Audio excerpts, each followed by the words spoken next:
Cockroach या शब्दाभोवती सुरू झालेल्या सोशल मीडियाचा संताप अखेर प्रत्यक्षात उतरला.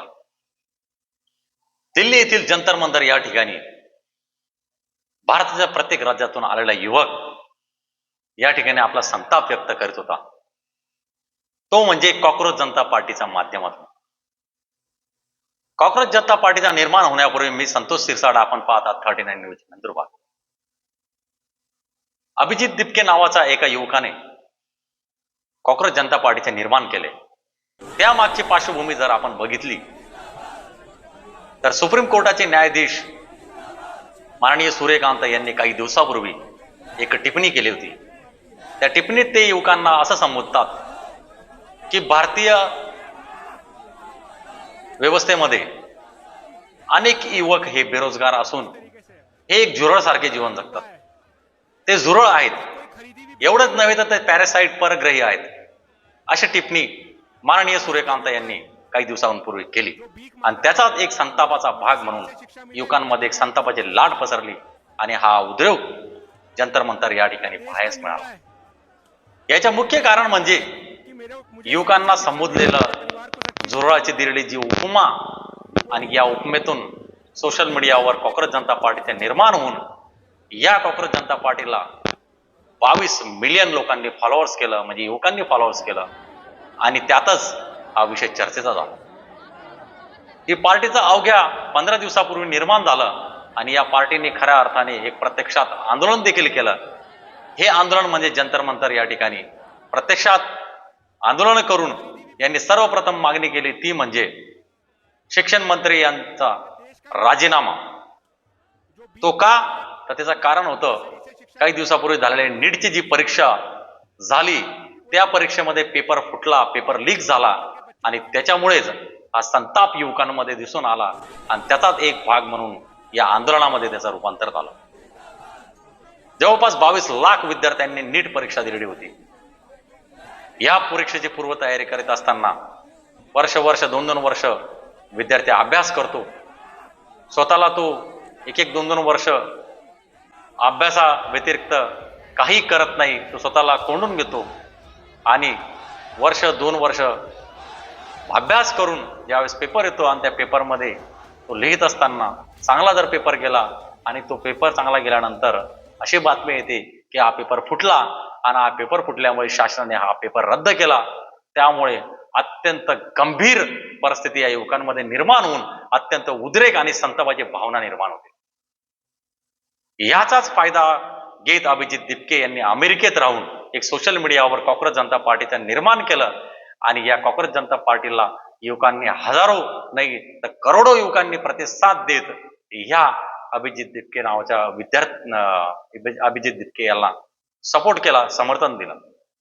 अभिजित दिपकेंनी या समर्थनात सर्वात प्रथम मागणी केली, ती म्हणजे शिक्षण मंत्री धर्मेंद्र प्रधान यांची राजीनाम्याची. कारण काही विद्यार्थ्यांनी आत्महत्या सुद्धा केली. या आत्महत्या केलेल्या विद्यार्थ्यांचं जबाबदारी कोण स्वीकारणार, याची जबाबदारी कोण घेणार, असे प्रश्न विचारत अभिजित दिपके यांनी शासनाला धारेवर धरत एक मोठं आंदोलन प्रत्यक्षात उतरवलं. आज 22 लाख विद्यार्थी पुन्हा या पेपराला सामोरे जाणार आहेत. त्यांनी केलेली तयारी पुन्हा त्यांना तयारी करावी लागणार आहे आणि हेच असंच आजच नव्हे तर मागच्या काही वर्षांपासून अशीच परिस्थिती निर्माण होत आहे. त्यामुळे संपूर्ण भारतीय शिक्षण व्यवस्थेचा बट्ट्याबोळ झालेला आहे असे या युवकांचं म्हणणं आहे. जंतर मंतर या ठिकाणी अनेक युवकांमध्ये संतापाची लाट पाहायला मिळाली. त्यांच्यामध्ये असलेली जी खतखत होती, उद्रेक होता, तो पाहायला मिळाला. त्यांना कॉक्रोच जनता पार्टीच्या माध्यमातून एक प्लॅटफॉर्म मिळाला जेणेकरून त्या ठिकाणी व्यक्त होता येईल. आज भारतामध्ये बेरोजगारी करोडोच्या याच्यामध्ये गेलेली आहे. आज करोडो मुलं बेरोजगार आहेत, त्यांना आज नोकऱ्या नाही.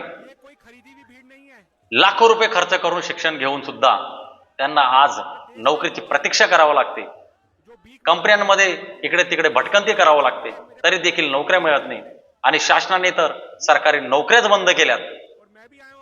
प्रत्येक डिपार्टमेंटमध्ये कॉन्ट्रॅक्ट सिस्टीम राबवली जात आहे आणि त्यामुळेच कॉन्ट्रॅक्ट सिस्टीम मध्ये अत्यंत अल्प वेतन असल्यामुळे, अल्प पगार असल्यामुळे आजच्या महागाईच्या युगात त्यांचं कुटुंबाचा उदरनिर्वाह करण्यासाठी प्रश्न निर्माण होत आहे.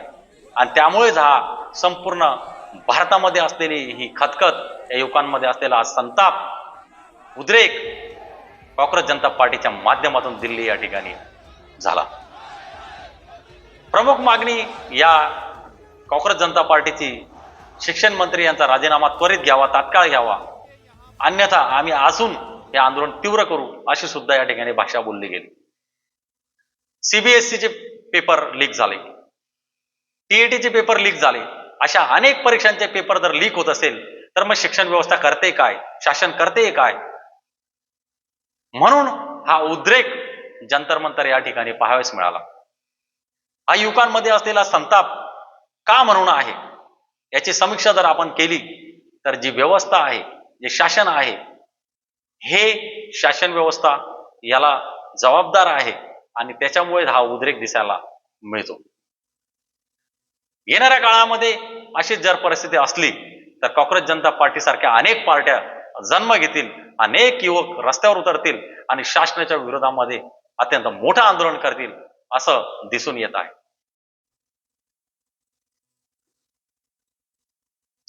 येणाऱ्या काळामध्ये शिक्षण मंत्री धर्मेंद्र प्रधान यांचा राजीनामा घ्यावा आणि अशा ज्या परीक्षा असतील या परीक्षा पारदर्शकपणे घ्याव्यात, अत्यंत सुव्यवस्थित घ्याव्या, अशी अपेक्षा हे युवक व्यक्त करत आहे. आणि येणाऱ्या काळामध्ये युवकांना रोजगार मिळावा, महागाई कमी करावी, अशा या मागण्या घेऊन हे युवक रस्त्यावर उतरलेले आहेत. त्यामुळे शासनाची जबाबदारी आहे या युवकांना तात्काळ त्यांची जी मागणी असेल ती पूर्ण करून द्यावी, अशी या ठिकाणी आशा समाजामधून व्यक्त होताना दिसत आहे. 39 न्यूज, नंदुरबार.